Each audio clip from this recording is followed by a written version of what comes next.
The first Iron Man movie is a gem. Everyone knows this. Amongst it is some of the best dialogue that cinema has ever seen, despite the fact that they began production without a real script and they filmed without a script. And it also has some of the best action set pieces and best storytelling elements that this century has ever seen thus far. I'll touch on more about why the movie is so great as we go along, but right now I'm just trying to jump right into the scene because it's just such a good scene and I've always liked it. And if I haven't liked it, I've at least felt moved by it, but I really like it. And that's the scene where Stain breaks into Tony's house and steals his arc reactor about midway through Act 3. And it's this scene in particular that kicks shit off for the final battle. This is the scene where shit gets real and you know it's about to go down. And this scene is so great, just mainly because of Robert Downey Jr.'s acting. And I know people say that a lot, that it's all about Downey's acting and, the whole thing is him. But truly, I'm confident in saying that if Robert Downey Jr. had acted even just a minuscule amount differently, this scene wouldn't be the same, and it wouldn't just have the magnitude that it has. So, like I did in my Punisher video for Lieberman's send-off, I'm just going to play the scene, start to finish, no interruptions, no BS, so you guys can just watch it and just ingest it, and then we'll come back and talk about it. So, without further ado, here's what I'm coining the golden egg.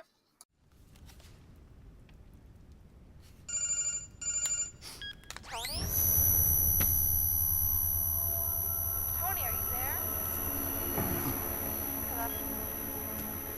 Breathe. Easy, easy. You remember this one, right? It's a shame the government didn't approve them. There's so many applications for causing short-term paralysis. Ah, Tony.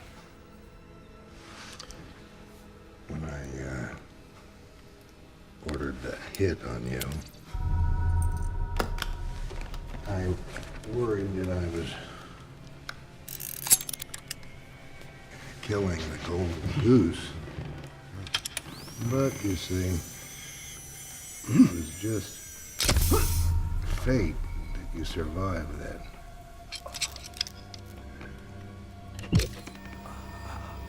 You had one last golden egg to give. Do you really think that just because you have an idea, it belongs to you? Your father, he helped give us the atomic bomb. Now, what kind of world would it be today if he was as selfish as you?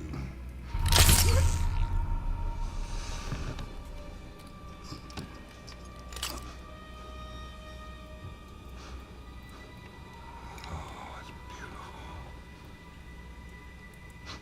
Oh, Tommy. This is your Ninth Symphony. Oh, what a masterpiece. Look at that. This is your legacy.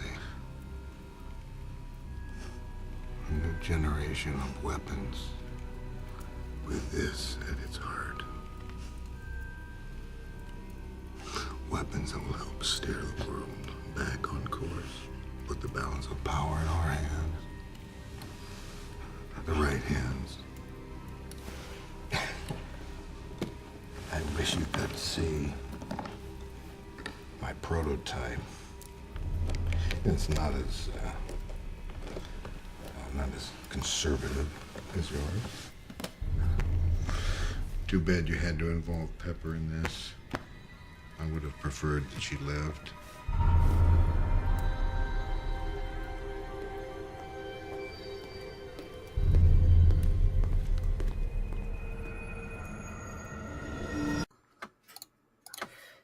Everything about this scene is amazing. The way the light shines on Obadiah's face makes him seem even more evil. The look of sheer terror and helplessness on Tony's face after he's paralyzed. The way the effect showed the paralysis slowly overtaking his face from the ear over by making his veins more visible right as he zapped. But one of the greatest things in this scene is when Stain tells Tony that he not only filed the injunction against him, but he ordered the hit on him. Ah, Tony. When I ordered that hit on you, I worried that I was killing the golden goose. But you see, it was just fate that you survived that. The way the music swells through the silence is an ingenious way to make the viewer aware of how impactful this revelation is, and this really takes Stain from being a bad guy, which he was at the fundraising party, to now being a villain, someone out to get Tony. And the music swelling isn't the only thing that makes this bit unique. It's the way Downey's face changes into a look of pure fear when he reveals that he tried to have Tony killed, because now he knows that he's standing face to face with the guy who tried to kill him and is probably going to try it again. And of course, that's exactly what we see next. Stain aggressively ripping Tony's arc reactor out of his chest. Downey's acting isn't the only thing that deserves to be complimented here. The acting on behalf of Jeff Bridges is unmatched. There are so many good applications for him, and that's the reason why he's an award-winning actor. For comedy roles in The Big Lebowski, to True Grit, to things like Tron and The Giver, King Kong, R.I.P.D., Crazy Heart. But I think some of his best acting is in this movie. I think the most impressive thing on his resume, in my opinion, is actually Iron Man 1. And I think it might be his most underrated film. You see, Bridges nails the role of a villain. He embodies it. He knows it perfectly. If people say that RDJ is Tony Stark, I'm saying that Jeff Bridges is Obadiah Stane. And I can even go as far as to compliment Whiplash. Both Iron Man 1 and Iron Man 2's villains are so well personified, it's incredible. Say what you want about Iron Man 2, but Mickey Rourke made Vanko crazy in an awesome way.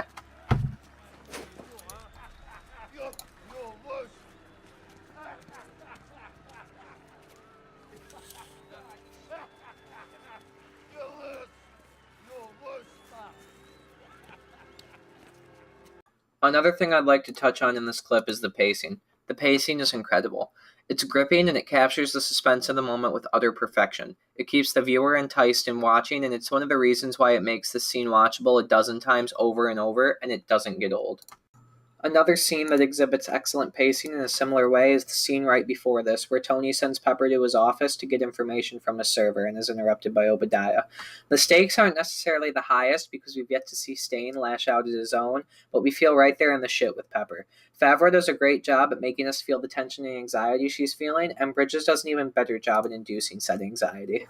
And that's not just to be said for this scene alone.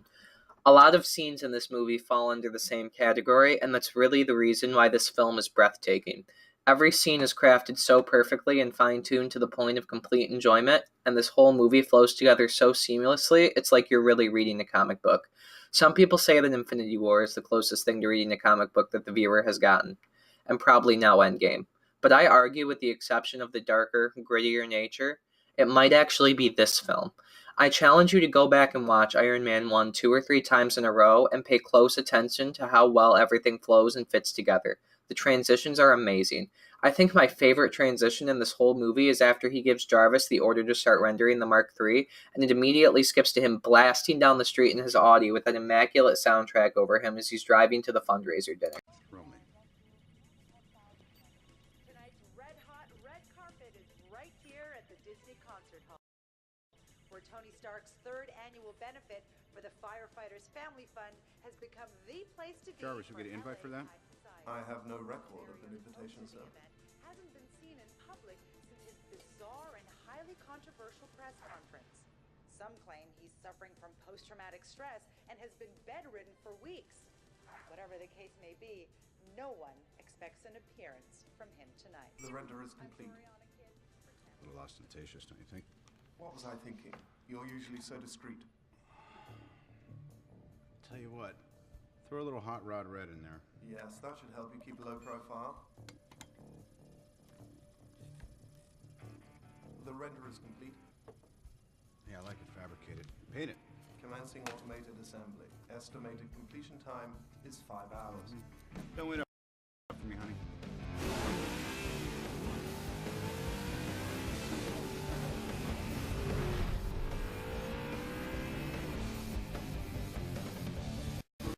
Every two scenes in this movie are tied together by shit like this, and it's awesome. There's not a whole lot else I can say about this scene or the movie in general. Both are great, and you should watch it, and I think The Golden Egg is seriously deserving of being everyone's one marvelous scene, not just mine.